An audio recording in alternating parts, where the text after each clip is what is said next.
உடைக்க மக்கள் தொழிற்சங்க மாவட்டத்தின் சார்பில் வணக்கத்தினை தெரிவித்துக் கொள்கிறேன்.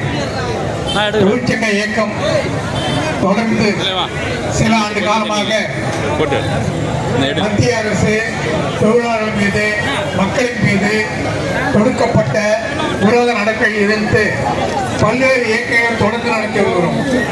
மக்கள் போராட்டத்தோடு சேர்ந்து தொழிற்சங்க இயக்கங்களும் தொடர்ந்து இந்த இயக்கத்தில் முற்றுவதை நாம் அறிவோம்.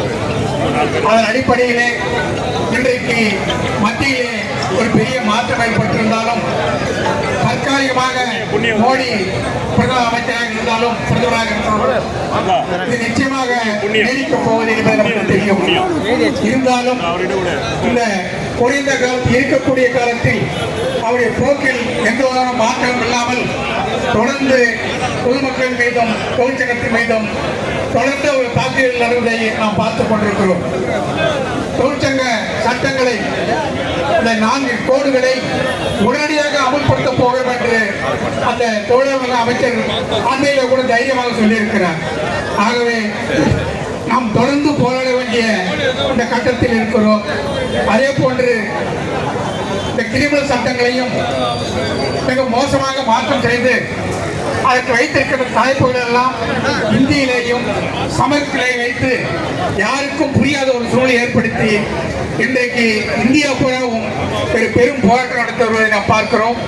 நாமும் இந்த போராட்டத்தை ஆதரித்து அந்த சட்டங்களை கைவிட வேண்டும் என்று தொடர்ந்து கேட்டுக் கொண்டிருக்கிறோம்.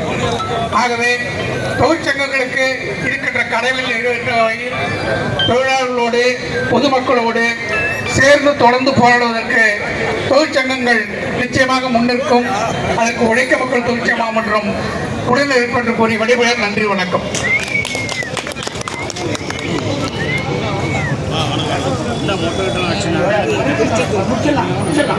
அடுத்ததாக எல்லையப்பனுடைய பொதுச் செயலாளர் பேரறிவாளர் அவர்கள் உரை நிகழ்த்துவார்கள்.